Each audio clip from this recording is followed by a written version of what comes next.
Assalamualaikum warahmatullahi wabarakatuh. Selamat pagi, salam sejahtera, salam The Master. Pada pertemuan hari ini, pertemuan yang ke-12, 26, yang berjudul Effect of Slack Tanks Part 3. Mari kita lihat slide berikutnya. State that when the surface of the liquid V to move, there is a virtual increase in Kg, resulting in a correspondency decrease in Gm. Menyatakan bahwa ketika permukaan zat cair bebas bergerak, terjadi peningkatan Kg secara virtual, kenyataannya yang mengakibatkan penurunan Gm. Artinya bahwa kita membicarakan permukaan zat cair. Seperti contoh, bahwa kita mengisi tangki 90%, umpamanya tangki bahan bakar,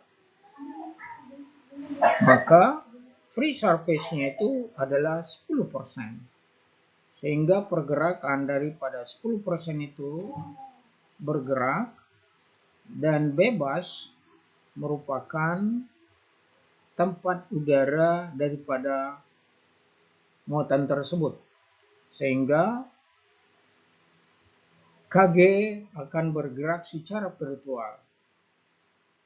Mari kita lihat peragaan berikutnya.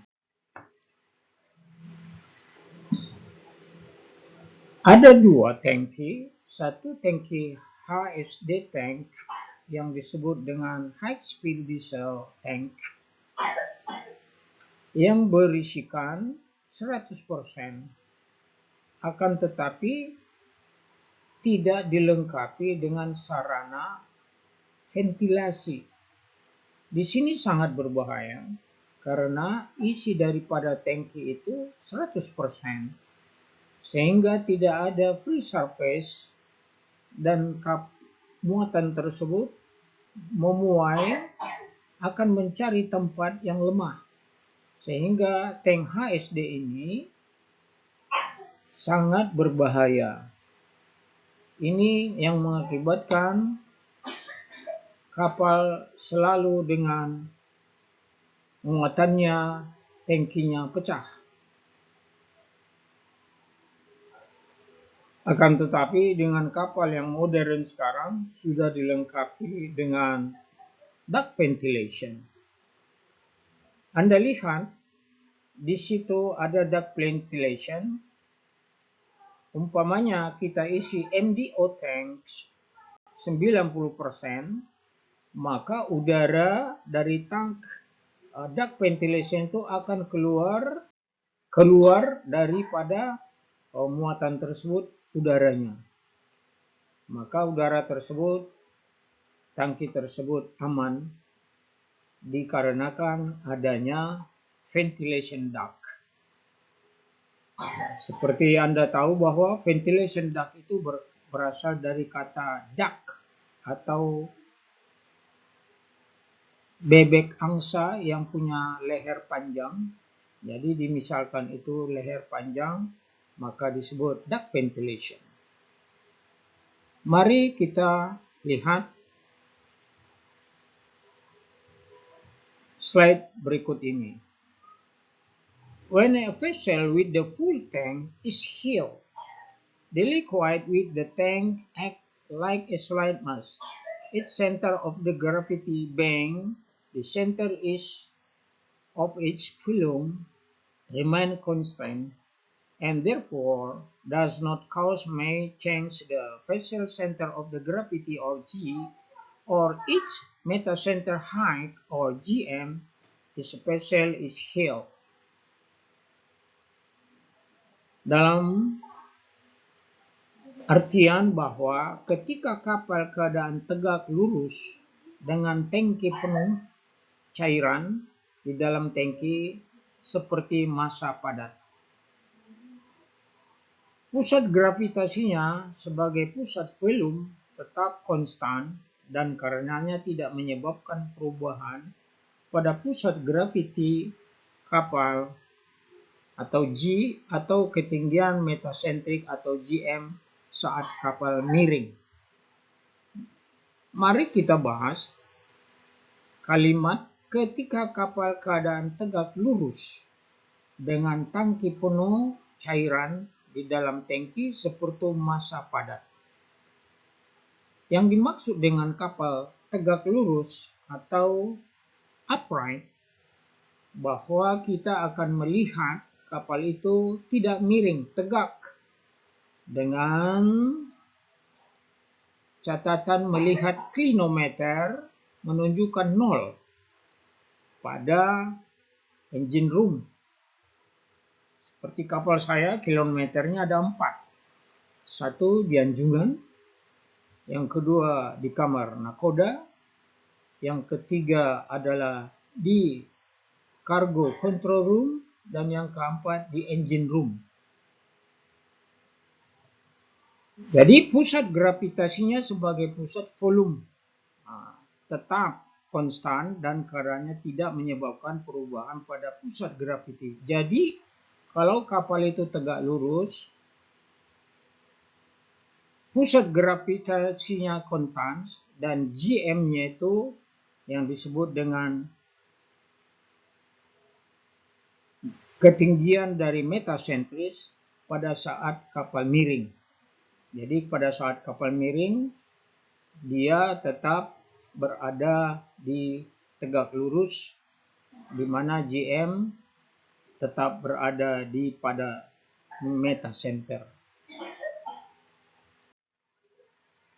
Efek permukaan bebas dapat dikurangi sampai batas tertentu dengan membuat kantung. Ruangan terjadi ketika pemuatan cair menyentuh bagian atas atau bawah tangki, mengurangi luas B atau B dari area permukaan bebas. Ruangan dengan bagian atas dan ruangan di bagian bawah tangki. Efek permukaan bebas dapat dikurangi. Contoh, ketika kita memuat 100%, itu tidak ada permukaan bebasnya padat, maka kita kurangi muatan itu sampai 10% dan totalnya 90%. Jadi 10% tersebut merupakan kantung daripada udara.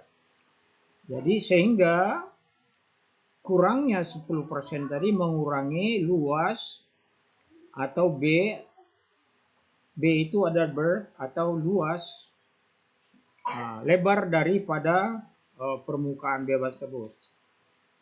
Jadi tadi 100%, tangki atasnya penuh dan di bawah juga mendapat tekanan yang besar. Dan kalau kita kurangi sampai dengan 90%, jadi tekanan atas tangki sudah berkurang sebesar 10% dan bagian bawah tangki juga sudah 10%. Mari kita lihat gambar ini. Gambar kiri penuh dan gambar kanan itu kapalnya keadaan miring. Seperti yang saya sebutkan pada pertemuan yang lalu. Pada gambar 1, walaupun kapal mengoleng, maka cairan dalam tangki tetap kedudukannya. Tetapi gambar 2, tangki yang terisi sebagian, maka bila mana kapal mengoleng, maka cairan tersebut akan bebas bergerak sehingga titik beratnya cairan akan bergeser pula. Itu dia pada saat kapal gambar 1 dan gambar 2. Pergerakan cairan tersebut mempengaruhi letak titik G. Kapal yang dapat dijelaskan dengan gambar sebagai berikut.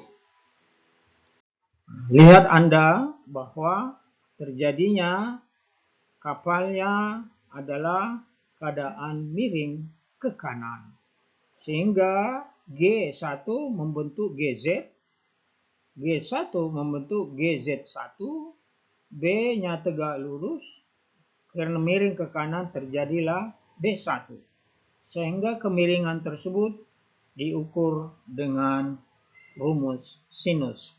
Misalnya miring kanan 10 derajat, maka nilai sinus 10 derajat. Karena waktu tidak mengizinkan, Anda dapat membaca dan menelaah video saya selanjutnya dan materi yang telah saya sampaikan kepada pihak manajemen pada pertemuan yang ke-26. Sekian, semoga teman-teman bisa menelaah dan mencermati video ini. Cukup sekian, salam sukses selalu. Assalamualaikum warahmatullahi wabarakatuh.